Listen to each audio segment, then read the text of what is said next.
I mentioned we'd be taking the edge off the heat, and we did quite a bit from our highs yesterday in the mid-90s to highs in the mid-80s today, for the most part, around the Treasure Valley. 90 degrees in Ontario and down through the Magic Valley, low to mid-80s. But this doesn't tell the whole story of our temperatures through the last 24 hours. Carolyn mentioned the heat burst, a rare weather phenomenon that happened for us very early this morning. And now I know there's not a lot to see on this temperature graphic that you're seeing here, but what I wanted to point out to you is that actually at midnight, when the clock ticked over to today, so we could say midnight today, but really late last night, the temperature was in the mid-70s and it rose very quickly to the mid-80s with some very strong wind that was coming out. That was when we saw the heat burst, and it may have actually knocked this observation site offline. They got it fixed, though, later on this evening, and our temperatures are now falling back off into the 70s. But what is a heat burst? I'll be completely honest with you. When I saw the report from the National Weather Service, I thought, you know, I need to do some more research on this myself, because a rare event, not something we talk about very often. So I made this little pictographic so we could explain what's happening here. You've got your big thunderstorm cloud that's kind of collapsing as it's moving through the valley. We talk about virga a lot, the showers that are trying to come out of the cloud, but they're evaporating before reaching the surface.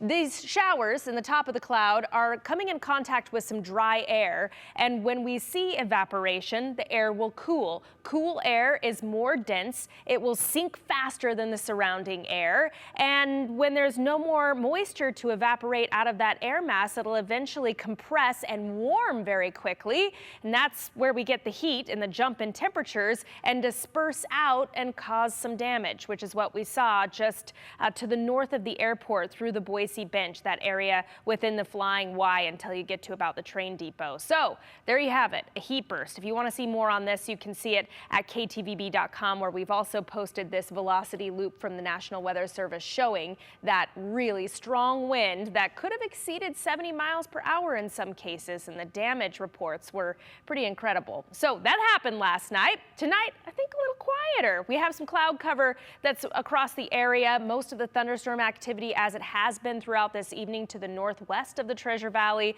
up through Baker County, which I think will be sort of that area that is most likely to see some thunderstorms tomorrow. This is the trough that's swinging in. It's bringing in the cooler air, but with the cooler air upstairs, we of course have an unstable atmosphere, so we keep that chance for isolated showers and thunderstorms in the forecast tomorrow. For the most part, though, as you're looking at Futurecast, it's really starting with cloud cover, maybe a quick little spot shower moving through Ontario up to McCall, Cascade area.